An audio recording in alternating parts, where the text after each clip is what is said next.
Let's head to the Las Vegas Raiders, another team that made an incredible amount of moves in the offseason. Let's start at the head coaching position. In comes Josh McDaniels, finally deciding that this was the right gig for him, finally deciding to get out of the Northeast. He heads to the desert. Josh McDaniels takes over as head coach. Mick Lombardi is going to be your offensive coordinator. Patrick Graham is going to be your defensive coordinator. So outside of just overhauling the entire coaching staff, the big news, they traded for Davante Adams, extended Hunter Renfrow. Of course, you still have Darren Waller as well. So you're talking about a pass-catching trio here that, again, is right up there at the very top with everybody else in the league. They signed Chandler Jones on the defensive side of the ball. They signed Bilal Nichols on the defensive side of the ball. They went in and made a concerted effort on the defensive side to make this team better, just like the Chargers did. They made some big moves on that side as well. They also had Anthony Averett is coming in as well. Not as big of a signing, but again, just something to shore up, get some depth there in the secondary for this team to go along with, I think, one of the more underrated players, Stephen, in the league, in Max Crosby. We talk about the best pass rushers out there. I think most people, even football people, would probably name 5, 6, 7, 8 guys before they got to Max Crosby. And I think we're really, really underselling Max Crosby and what he's able to do. And now you pair him up with Chandler Jones, and we're talking about 2 edge guys here that, again, we can argue and argue and argue, but there's a case to be made that they're the best edge combo in the league. For sure. I mean, what's the cheat code on defense anymore, right? The last remaining advantage that a defense can have against an offense in the NFL, with so many of the rules skewing towards the offense, is to get pressure on the quarterback without blitzing. And the Raiders did that last year. They had 35 sacks last year, despite blitzing at the lowest rate of any team in the league. And to your point, adding Chandler Jones should only improve that. So I think that the defense, in particular the front 7, is the strongest unit on this team.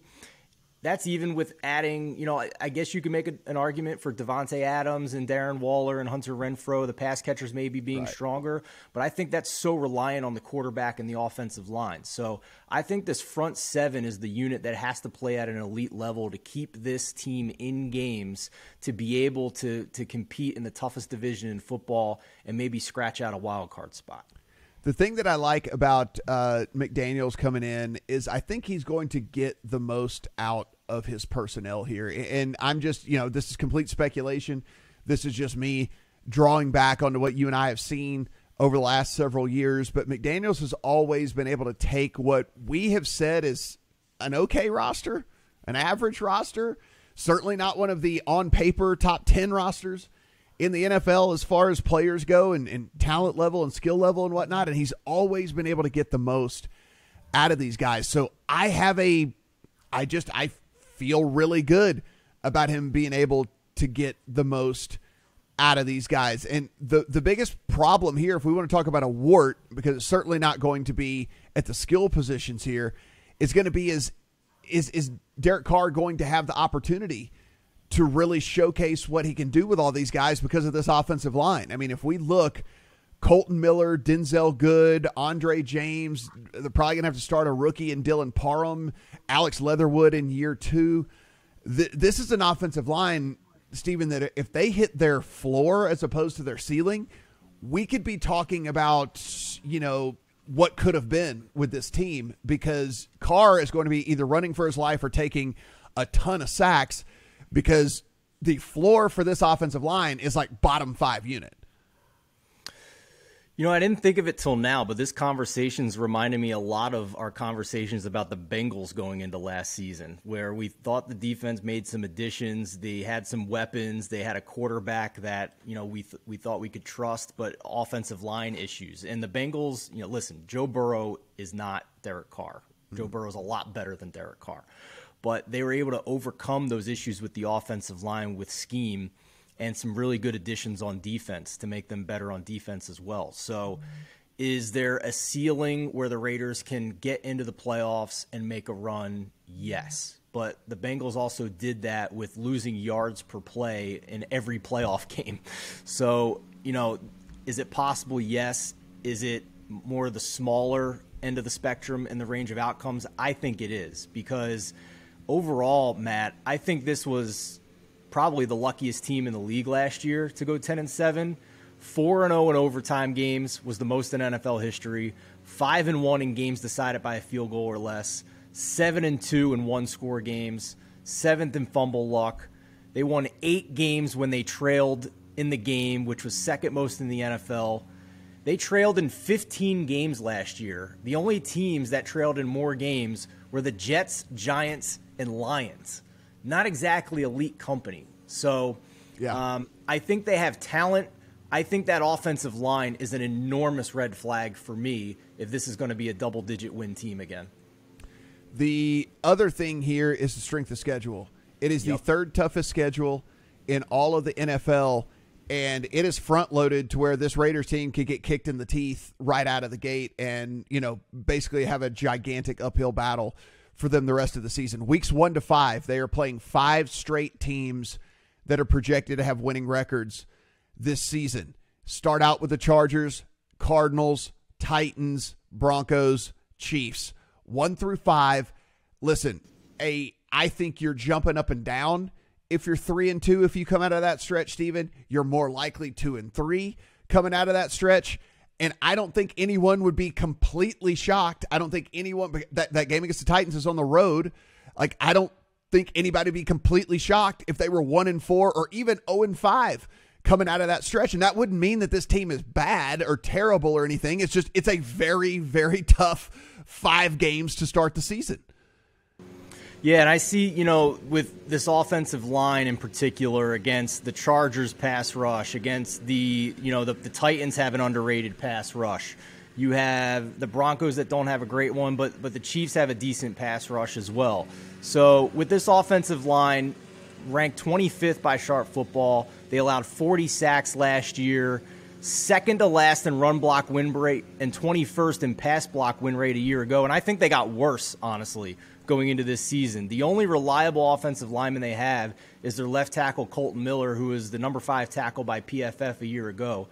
All the others are below average grades for their position group at guard and center. So major issues here. And the only others that we didn't mention are guys coming off of significant injuries from a year ago that'll compete for starting time. But this is one of the reasons why I'm probably going to bet Derek Carr under 45.5 passing yards.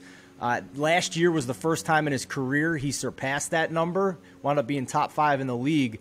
But when he's pressured, just 32% success rate, 6.8 yards per attempt versus 8.1 when he's not pressured, 54% completion rate versus 75% when he's not pressured. So those are actually around league average for those situations, but it shows how critical keeping pressure off your quarterback is, and I'm not sure this is an offensive line that's equipped to do it.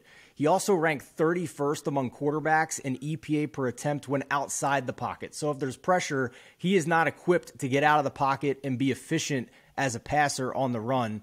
24th in first down EPA per attempt in the first 3 quarters.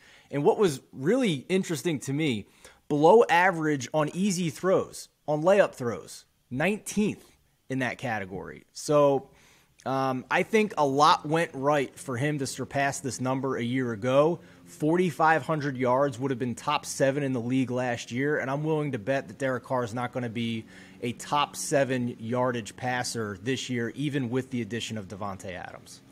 It's really easy. This is probably the easiest team to just point at the obvious strengths and then the obvious weaknesses, right? I mean, the pass catchers, no one's going to argue there. Davante Adams, Hunter Renfrow, Darren Waller, Demarcus Robinson, you're golden there. The edge pass rushers, Chandler Jones, Max Crosby, no question there. Easily a strength. You don't have to deal with these crazy off-field distractions this year, which, I don't think is nothing, right? I mean, you deal with all the Gruden nonsense and then the Henry Ruggs stuff that happened as well and all that. Like, I mean, I can't say for sure they won't have to deal with off-field stuff, but, I mean, it's not going to be the magnitude of your head coach and Henry Ruggs of last year. So those are at least positives here if you want to look at this team. But then on the weaknesses, we talk about the offensive line and can they really take such a dramatic step forward? I just don't know. If you look at Alex Leatherwood and Brandon Parker, who started last year as well, those two guys combined to allow the most pressure from the right side of any duo in the NFL. And that includes the Bengals, who had a horrible offensive line, and we saw Joe Burrow running for his life and all that. They allowed more pressure than any duo in the entire NFL. And is Alex Leatherwood really going to take that big of a step? I don't know. I mean, maybe he can, but it just seems like it's something that might be a little bit too much of a challenge this year. And then you look at the secondary, and maybe not necessarily a weakness, but certainly a giant question mark, right? Because Trayvon Mullen, Rock Ya-Sin, Jonathan Abram, these are all dudes that had massive grades coming out of college, had tons of production in college, and have just not been able to really translate that into the NFL. Now, do we see corners kind of get it sometimes? Do we see safeties kind of get it sometimes? Yes, we do. We see them kind of figure it out. The game slows down a little bit, and they start to play a little bit better. But if they don't, Stephen, we're talking about Mullen and Ya-Sin and Abram and stuff, like the secondary, despite how good the pass rush could be with that edge tandem, the secondary might not be good enough to really help out that rushing aspect, and so the defense could actually kind of underperform. Week 1, Chargers are 3.5-point favorites at home against the Raiders. That might actually be closer to a home game for the Raiders because the Chargers don't exactly have a big fan base. So, gun to your head, it's July 28th. We still have training camp and preseason to go. What do you think about that Week 1 number? Yeah, I mean, it's... I think it's right on point, obviously, right? I'm very bullish on the Chargers, so, I mean, it certainly seems juicy to me, but... I don't make a living betting in July on Week 1 games or anything like that. I just thought we'd have some fun. But I'll say this, Matt, the Raiders' odds to make the playoffs are like plus 170 to make the playoffs, minus 200 not to make the playoffs. I'm not interested in betting the Raiders at plus 170 to make the playoffs.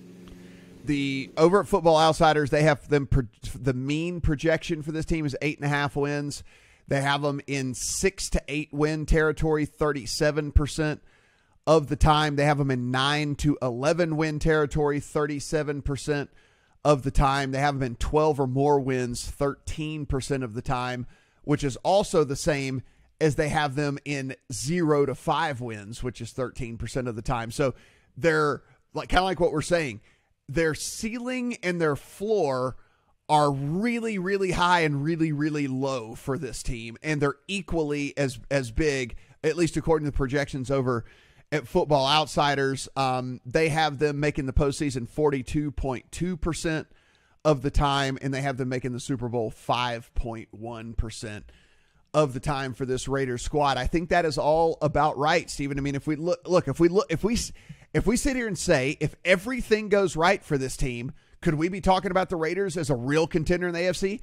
Absolutely. If the defense somehow, if that pressure rate is everything we think it can be, and the secondary takes a step forward, and the offensive line is not the 25th offensive line, but it's more like the 16th offensive line, if it could just be league average, then I think, yes, certainly we could be talking about this Raiders team as a true contender. I just don't think those steps are all going to happen in the same season. Yeah, for sure. I felt that way again about the Bengals going into the playoffs last year, that they weren't a true contender. I was correct in yards per play and wrong at the window. So, These things can happen, right? It's possible these things can happen. I'm just not betting on the Raiders to reach their ceiling this year. I thought they were really fortunate last year. I think Derek Carr has to learn another offensive system now with a first-year head coach, first year with this team. And, I'm just not betting on a ceiling for this team. Again, the best number you can find on the Raiders to win the AFC West, 7-1. So be sure and shop around, because these numbers are changed drastically between book to book. So be sure and shop around on those guys. Derek Carr to win the MVP. Best number you're going to find, 30-1 on him. And if you're looking for them to win the Super Bowl, what can you get on the Raiders to win this thing? You can find a 40-1 at multiple books out there. So 40-1 being the best number on that team.